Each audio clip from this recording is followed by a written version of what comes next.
Olá pessoal, um recado bem rápido. Eu quero recomendar para vocês, claro, depois que vocês verem esse vídeo, para vocês conhecerem o canal secundário do Forasteiro Noturno chamado Lendas e Causos de um Forasteiro. Lá ele conta histórias e causos de lendas e coisas sobrenaturais que acontecem no interior e na roça do nosso Brasil. É um canal com uma pegada diferente. Lá são relatos de terror alternativos, não exatamente só de lobisomens. Então eu convido você, se você gosta de causos de interior, roça, esses causos que os nossos avós e pais contavam em sítios, fazendas, se você gosta dessa nostalgia e ao mesmo tempo de uma boa história de terror e coisas sobrenaturais, eu convido que você possa conhecer esse canal. Eu vou deixar o link aqui na descrição desse vídeo e também no primeiro comentário fixado. Olá, eu me chamo Edmilson, falo do Parnaíba, do Piauí, e moro aqui há pouco mais de 20 anos. A vida inteira foi pulando de cidade em cidade, sempre em busca de uma nova oportunidade. De companhia, eu tinha meu irmão mais velho, o Antônio, que já faleceu tem um tempo. Eu sou natural de Juazeiro do Norte e saí de lá com 19 anos, depois de uma desavença com a família. Meu irmão, que sempre foi meu defensor, veio comigo. Pois bem, só parei mesmo quando cheguei em Parnaíba, onde eu abri meu pequeno comércio. E o que vou contar aqui aconteceu quando eu tinha 27 anos, no interior de Teresina. Foi lá que eu e meu irmão vimos um lobisomem. O ano era 1984, mas eu e meu irmão tínhamos chegado em Teresina em 1982. Trabalhamos como leiteiros por 2 anos, até que um dia apareceu uma oportunidade melhor: trabalhar como cortador de cana. Foi um amigo nosso que deu a dica, dizendo que estavam precisando de gente onde ele trabalhava. Um dia qualquer, sem perder tempo, largamos nosso trabalho e fomos lá ver se conseguíamos uma vaga como cortadores de cana. Fomos contratados na hora. O trabalho era pesado e o pagamento nem era grande coisa, mas a gente continuou porque agora tinha moradia e comida pagos pelo patrão. E além de tudo, o salário ainda era melhor que o de leiteiro. Tinha cerca de uns 30 homens trabalhando lá, além da gente. De vez em quando chegava alguém novo para trabalhar, mas também tinha muita gente que desistia. A gente fez amizade rápido, porque ali era só nós e Deus. Todos estavam numa situação parecida com a nossa, sem ter para onde ir. O trabalho era puxado, mas nós tínhamos folga sagrada no final de semana. Mais precisamente no domingo, porque no sábado a gente trabalhava até o meio-dia. E era no sábado à noite que a gente saía para curtir um bom forrobodó na cidade, se divertir um pouco na noitada de Teresina. Foi assim até o dia em que aquele demônio apareceu. Era uma segunda-feira de manhã e notamos o sumiço do José, um dos trabalhadores que vivia lá com a gente. Ele era muito trabalhador, mas naquela manhã ele não apareceu. Alguns disseram que tinham visto ele saindo para a cidade na noite anterior, só que ele sempre voltava cedo. Naquele dia ele não voltou, mas ninguém ligou muito, porque era comum alguém ir embora de repente. Só aguentava aquele trabalho quem precisava mesmo. Só que o José não tinha ido embora coisa nenhuma. Por volta do meio-dia ele apareceu para trabalhar. Estava visivelmente assustado. Qualquer coisinha fazia ele se tremer todo. A gente até brincou com a situação, mas ele ficou calado. Só foi falar no final da tarde, quando a noite já começava a cair. Todos nós estávamos reunidos ao redor da fogueira, preparando a janta quando José soltou. "Vocês acreditam em lobisomens?" perguntou ele bem sério. A gente começou a rir com a pergunta e eu falei: "O gato comeu tua língua, José? Ou será que foi o lobisomem?" Todo mundo caiu na risada, mas o José continuou sério. Só nós que estávamos ali fazendo eguagens. Ele disse: "Na noite passada, quando eu voltava da seresta, eu fui perseguido por um bicho grande e peludo. Só não me pegou porque fui mais esperto e me escondi no alto de uma árvore. O bicho bufava e corria perto de onde eu estava. Não era onça, porque sei o barulho que ela faz. Tenho certeza que era um lobisomem." Aí o riso parou A conversa virou sobre lobisomem. Quem falou primeiro foi o Tocantins, o homem que já tinha visto o bicho estranho quando era pequeno. Ele disse: acredito na tua história. Quando eu era mais novo, vi um bicho assim com meu pai. Era um animal grande, peludo, que bufava do mesmo jeito que tu falou. Corria de 4 e era muito rápido. Depois disso, vários começaram a contar histórias parecidas. Mas eu e meu irmão ficamos calados. Nunca tínhamos visto nada do tipo. No fundo, eu nem acreditava muito na história do José. Achava que tinha sido por outro motivo que ele não voltou para casa. Pois bem, passaram-se alguns dias e chegou de novo o fim de semana. Dessa vez, ninguém teve coragem de sair por causa do que José falou. Mas eu, que sempre fui um cabra corajoso, resolvi sair sozinho. Mesmo com os outros me avisando para não ir, me arrumei e fui para a Seresta. Naquela noite eu curti bastante. Fui o primeiro a chegar e o último a sair. Na volta para casa, peguei o mesmo caminho por onde José tinha passado e visto o tal lobisomem. Mas eu não acreditava naquilo, então estava tranquilo e despreocupado. Foi aí que eu vi o bicho com os meus próprios olhos. Enquanto andava, comecei a escutar um som esquisito, como se fosse palmas batendo no chão. Depois veio o barulho de algo correndo, se aproximando. Aquilo foi me dando um medo danado, e comecei a apressar o passo. Quando percebi, já era correndo. Olhei para trás, mas eu não vi nada. Continuei correndo. Olhei de novo e mais uma vez não vi nada, mas eu sentia que tinha alguma coisa correndo atrás de mim. Só foi na terceira vez que eu vi um troço preto vindo disparado atrás de mim. Quando corria, levantava poeira, parecia até coisa de outro mundo. Entrei em desespero, gritei por socorro, mas parecia que ninguém ouvia. Foi aí que decidi parar e encarar a coisa. Puxei a peixeira que sempre levava comigo e fiquei esperando aquela criatura encostar. Mas parece que o bicho percebeu que eu estava armado, porque começou a diminuir a velocidade. E devagarinho foi ficando em pé, a uns 20 metros de mim. Nesse momento senti um frio percorrer meu corpo inteiro. Minha barriga gelou na hora. A vontade era de sair correndo feito doido, mas as minhas pernas não obedeciam. Aquele bicho ficou me encarando por uns segundos que pareceram uma eternidade. Depois, voltou a ficar de 4 e entrou no matagal. Eu estava tremendo. Comecei a correr de novo e dava para ouvir ele me seguindo pelo mato. Foi quando ele deu um grito que parecia saído do inferno. Um som tão estranho e aterrorizante que me arrepiou até os ossos. Eu gritei, corri feito maluco, sem olhar para trás, e foi aí que eu tropecei em um buraco no caminho e caí no chão. Quando tentei me levantar, já era tarde. O bicho tinha saído do mato e vindo na minha direção rápido demais. Eu fechei os olhos e aceitei o destino. Achei que aquele seria o meu fim. Mas então eu escutei 5 tiros. O bicho gritou de novo, daquele jeito horrível, e quando abri os olhos, vi só as costas da coisa fugindo pro mato. Era escura, com pelos ralos, e fazia uns barulhos estranhos enquanto corria. Foi aí que eu vi meu irmão com um revólver na mão, e o Francisco, um dos trabalhadores que tinha um alambique. Agradeci a Deus por eles terem aparecido. Me levantei e fui logo contar o que tinha acontecido. Depois disso, os outros trabalhadores chegaram e todo mundo ficou sabendo que o mesmo bicho que correu atrás de mim era o tal que perseguiu o José. Voltamos para casa, que estava até mais perto do que eu imaginava, mas ninguém pregou o olho naquela noite. O medo era grande, só que graças aos tiros, o bicho não voltou. No dia seguinte descobrimos quem era o tal lobisomem. Um dos trabalhadores tinha sumido. Era um sujeito que tinha chegado há pouco tempo, estava atrás de emprego. Nunca falou de onde vinha, nem o nome dele. A gente chamava ele de aleijado porque andava arrastando uma das pernas. Quando vimos que ele tinha sumido, a ficha caiu. Era ele quem virava bicho. Ficamos esperando o desgraçado voltar para dar uma boa surra nele. Mas ele nunca mais apareceu. Sumiu do mapa.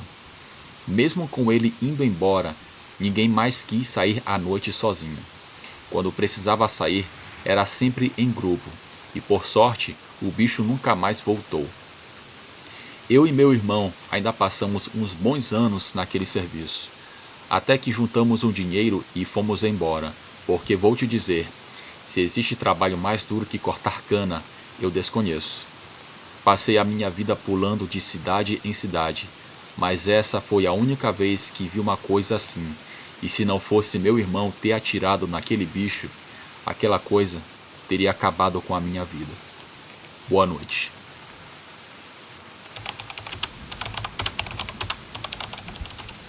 Olá, o meu nome é Cida, eu tenho 28 anos e me mudei para Juiz de Fora em 2017, logo depois que casei com Roberto.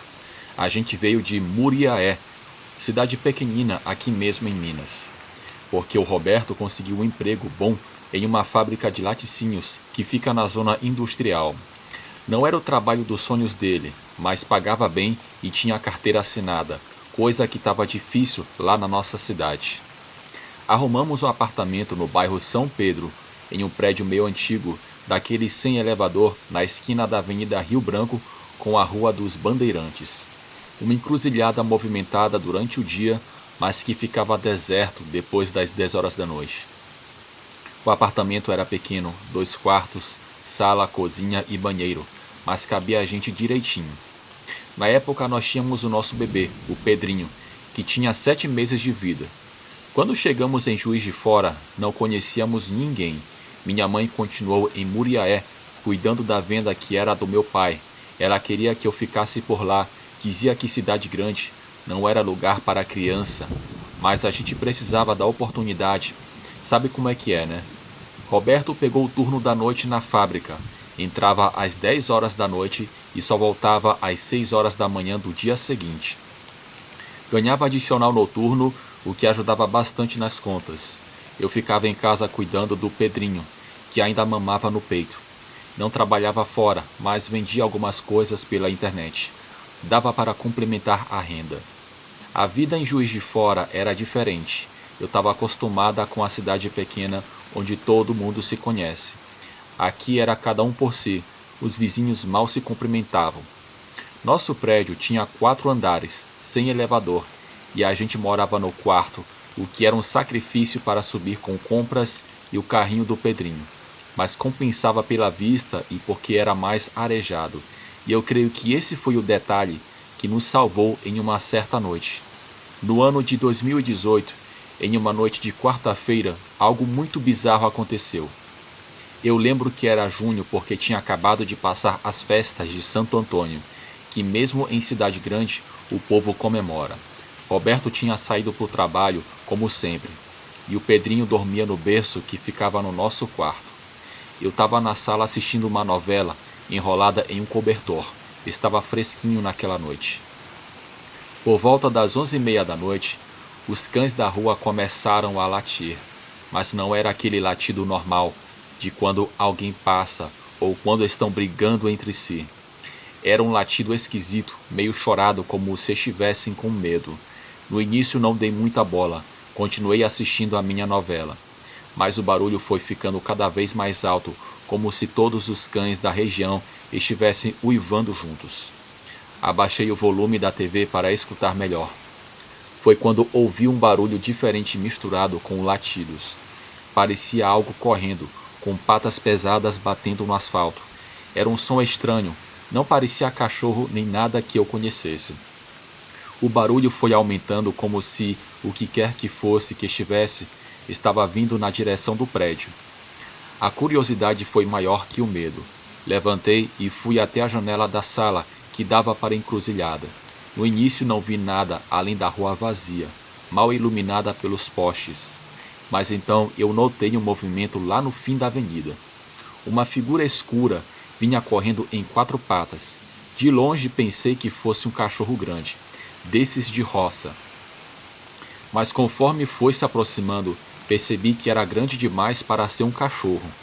E o jeito de correr era esquisito, desengonçado, como se não estivesse acostumado a andar daquele jeito. Quando passou debaixo da luz do poste da esquina, eu levei um susto tremendo. Aquilo não era um cachorro. nenhum animal que eu conhecia. Era como se fosse, não sei como descrever. Parecia um homem, mas andava de quatro. A pele era escura, não dava para ver se era pelo ou roupa. E tinha uma coisa estranha, a pele parecia solta demais, balançando enquanto corria, como se fosse grande demais para o corpo. O bicho parou bem na encruzilhada, embaixo do prédio, e olhou para cima. Naquele momento eu juro que ele olhou diretamente para a minha janela. Ele tinha olhos muito grandes, olhos de gente. Fiquei paralisada olhando aquela coisa. Então ele fez algo que até hoje me gelou. Ficou de pé nas patas traseiras. Era quase da altura de um homem, mas torto, como se os ossos e os músculos não se encaixassem direito. E aquela pele parecia que tinha sobrando como uma roupa grande demais. O bicho deu uma espécie de impulso e saltou em direção ao prédio. Não era um pulo normal. Ele subiu quase até o segundo andar antes de cair de novo no chão. Tentou de novo e dessa vez chegou mais alto. No terceiro pulo, chegou quase na altura da minha janela. Foi aí que o instinto bateu. Fechei a janela com tudo e travei. Corri para o quarto, peguei o Pedrinho que ainda estava dormindo e voltei para a sala. O bicho continuava lá fora. Pulando, tentando alcançar a janela, dava para ouvir um barulho estranho a cada vez que ele caía no chão. Um som de pele batendo no asfalto como se fosse uma capa molhada. Entre um pulo e outro, ele voltava para a encruzilhada e se sacudia, igualzinho um cachorro depois do banho. E a pele balançava como se estivesse tentando ajustar aquela roupa grande demais. A cada sacudida, o barulho era mais alto, como se alguém estivesse batendo palma ou estivesse batendo um tapete. Não sei quanto tempo fiquei ali abraçada com o Pedrinho, olhando aquela coisa tentar entrar. Em algum momento ele parou de pular, ficou olhando para a janela como se estivesse pensando no que fazer. Então jogou a cabeça para trás e fez um som que nunca vou esquecer, uma mistura de uivo com grito humano. Foi nessa hora que eu liguei para minha mãe. Cida, tu tá bem? A minha mãe sempre teve dessas coisas de pressentimento. Comecei a chorar e contei o que estava acontecendo. Descrevi o bicho, os pulos e aquela pele sobrando. Quando ela falou de novo, sua voz estava muito séria. Cida, escuta bem o que vou te dizer. Isso que você está vendo é um lobisomem. Em qualquer outra situação, eu teria rido, mas depois do que tinha acabado de ver, não conseguia duvidar. Ele está atrás do Pedrinho, minha mãe continuou. Criança que ainda não é batizada atrai essas coisas. Era verdade que o Pedrinho ainda não tinha sido batizado. A gente tinha se mudado, estava se adaptando na nova cidade e acabou deixando isso para depois. Um erro que agora parecia gigante. O que eu faço, mãe? Perguntei sentindo desespero. Pega sal grosso, joga na frente da porta e das janelas, pega algum crucifixo que se você tiver por aí, deixa na porta e amanhã mesmo procura um padre para batizar essa criança. Segui as instruções dela, ainda que parte de mim achasse aquilo tudo uma loucura. Espalhei sal grosso pelas entradas, fiz as cruzes de alho como ela mandou. O tempo todo o bicho continuava lá embaixo, agora andando em círculos na encruzilhada, como se estivesse esperando por algo. Por volta das 3 horas da manhã, ele parou, olhou pela última vez para a minha janela e saiu correndo pela avenida e se embrenhou em um matagal. Eu não dormi o resto da noite. Fiquei sentada no sofá, com o Pedrinho no colo, olhando pela fresta da cortina, com medo de que aquela coisa voltasse. Quando Roberto chegou do trabalho, às 6 horas da manhã, eu estava acabada. Contei tudo para ele, esperando que ele acreditasse em mim. Mas o Roberto cresceu no interior, na roça, e tinha ouvido muitas histórias parecidas. Sem discutir, ele concordou que precisávamos batizar o Pedrinho o quanto antes. Naquela mesma manhã, fomos à igreja mais próxima. O padre, um senhor de idade, ouviu a nossa história sem julgar. Não disse que acreditava, mas também não disse que era uma loucura. Apenas concordou em batizar o Pedrinho no domingo seguinte, o mais cedo que podia. Aqueles dias até o batismo foram os mais longos da minha vida. Todas as noites, por volta da mesma hora, os cães começavam a latir daquele jeito estranho, e o bicho aparecia na encruzilhada. Ele ficava lá embaixo, olhando para a janela, às vezes saltando, tentando subir, outras vezes apenas andando em círculos. Roberto pediu para trocar de turno, ou seja, trabalhar no turno diurno, mas ele não conseguiu. Nos dias que ele estava em casa, ficava acordado a noite toda, de vigia. Nas noites que ele trabalhava, a dona Neuza vinha ficar comigo. Ela não acreditava muito na história do lobisomem, achava que era algum cachorro doente ou coisa assim, mas via meu desespero e se compadecia. No domingo finalmente chegou o dia do batismo.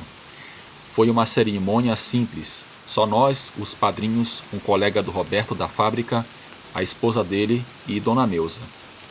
Minha mãe não pôde vir de Muriaé, mas mandou um conjunto de roupas nova para o Pedro usar na cerimônia.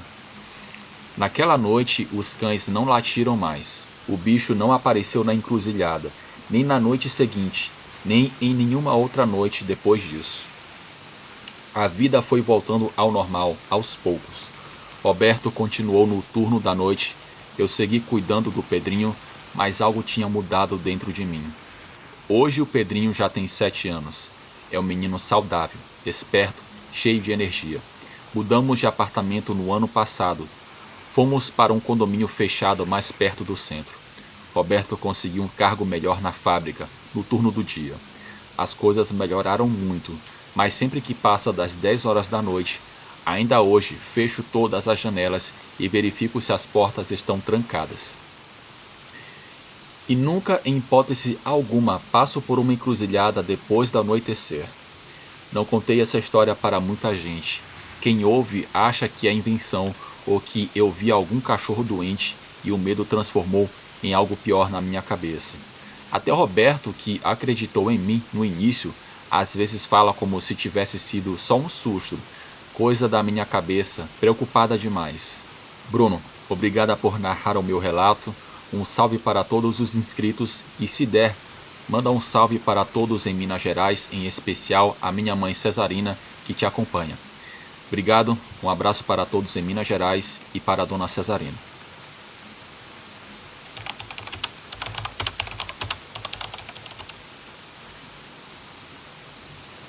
Olá, Bruno. Por privacidade, prefiro não me identificar nesse relato. Eu cresci em Valença, interior do Rio de Janeiro, em uma rua tranquila chamada Rua Jasmim, no bairro do Cruzeiro. Hoje já estou com 43 anos. Quero compartilhar um ocorrido sobrenatural em que outras pessoas também foram testemunhas. Nossa vizinhança era composta por casas simples, a maioria térreas com quintais grandes. Na época, muitas das ruas ainda eram de paralelepípedo, inclusive a nossa. Os postes eram daqueles antigos, com lâmpadas amarelas que deixava tudo com um tom meio alaranjado de noite. A cidade tinha seus casos e lendas como qualquer lugar do interior. O pessoal mais velho contava histórias do lobisomem que aparecia nas noites de lua cheia, perto do cemitério, da mulher de branco que caminhava pela Ponte Velha. Essas coisas, histórias que a gente escutava, metade curioso, metade morrendo de medo. O ano exato era 1994, no mês de julho, período de férias escolares. O inverno no Sudeste não é tão rigoroso, mas fazia um friozinho gostoso naquela noite. O tipo de frio que não te obriga a ficar em casa, mas te faz vestir um casaco para brincar na rua. Lembro que eu estava usando uma blusa de moletom do Fluminense que tinha ganhado do meu tio no Natal. Naquela noite, por volta das 7 horas, eu estava sentado na calçada da minha casa com 4 amigos. O Marcelo, que morava na casa ao lado, o Juninho, da casa da esquina oposta, a Patrícia, que morava na mesma rua, 3 casas depois da minha, e o Douglas, primo do Juninho, que estava passando as férias na casa dele. A gente estava ali sentado, conversando bobagens. A rua estava completamente vazia. Não era incomum isso acontecer, ainda mais naquele horário em que a maioria das famílias estão em casa jantando. O movimento de carros em Valença já era pequeno normalmente, e na nossa rua, que era meio afastada do centro, passava no máximo um carro a cada 15 minutos. De repente, sem nenhum aviso, todas as luzes se apagaram. Não só na nossa rua, mas pelo que dava para perceber, o bairro inteiro ficou às escuras. Apagões não eram incomuns na época, principalmente quando chovia, mas naquela noite o céu estava limpo, estrelado, com uma lua quase cheia, que iluminava bem as ruas. Eita, acabou a luz, disse o Marcelo, levantando da calçada. Enquanto a gente tentava entender o que tinha acontecido, algo estranho começou a acontecer. Bem no final da rua, tem um terreno baldio com mato alto. No começo, a gente viu o que parecia um ponto de luz sair de dentro desse terreno, como se alguém estivesse vindo com uma lanterna ou um farol de moto. Mas a luz foi aumentando e ficando mais intensa, e a gente percebeu que não era nada disso. "Que isso?" perguntou Douglas. O ponto de luz tinha se transformado no que parecia ser uma bola de fogo, mais ou menos do tamanho de uma bola de futebol, e vinha na nossa direção. A princípio achei que pudesse ser algum tipo de brincadeira, talvez algum adulto com uma tocha improvisada querendo assustar a gente, mas a coisa se movia rápido demais e de um jeito estranho. À medida que se aproximava, dava para perceber que a bola de fogo não estava flutuando nem sendo carregada. Ela parecia estar fixa em algo que se movia. Ficamos todos paralisados, sem entender o que estávamos vendo. Foi quando a coisa passou por um trecho da rua, bem iluminado pela lua. Não tinha como confundir com nada normal ou natural. Era uma criatura que corria de quatro, como um animal, mas tinha um corpo que lembrava o de uma pessoa, só que todo distorcido. Os membros eram muito alongados. A pele parecia escura e áspera, como couro velho ou casca de árvore queimada. Mas o mais assustador era a cabeça. Tinha o que parecia ter cabelo, mas era de fogo, literalmente em chamas que balançavam e deixavam rastro no ar. Tipo o do caipora ou curupira, não sei muito bem, essa lenda em que a criatura tem um cabelo de fogo. Era algo assim. Da testa saíam 2 chifres curvados, como os de um bode, mas maiores e mais retorcidos. E ainda tinha o rabo longo que se movia de um lado para o outro enquanto a coisa corria, terminando numa ponta que lembrava muito o ferrão de um escorpião. A coisa se aproximou da gente em uma velocidade absurda. Não sei dizer se eram apenas pernas compridas demais ou se tinha muitos músculos, mas corria num ritmo que nem um cachorro ou um cavalo. O mais estranho de tudo é que não fazia barulho nenhum, não emitia nenhum som, só escutávamos o galopar daquela coisa. Em questão de segundos, a criatura estava passando bem na nossa frente, a menos de 5 metros de distância. Foi só um instante, mas deu para ver muitos detalhes. Mas a coisa não parou, continuou correndo rua abaixo, ainda sem emitir nenhum som, até virar a esquina e desaparecer. Por um instante ninguém disse nada. Era como se nossos cérebros estivessem tentando processar o que acabamos de ver. Foi o Juninho quem quebrou o silêncio com um grito agudo que parecia mais um guincho. No mesmo instante, todos nós nos levantamos e corremos cada um para sua casa. Eu praticamente derrubei a porta da frente quando entrei. Meus pais estavam na cozinha, iluminada por velas por causa do apagão, e se assustaram com a minha entrada repentina. "Que foi isso, menino?"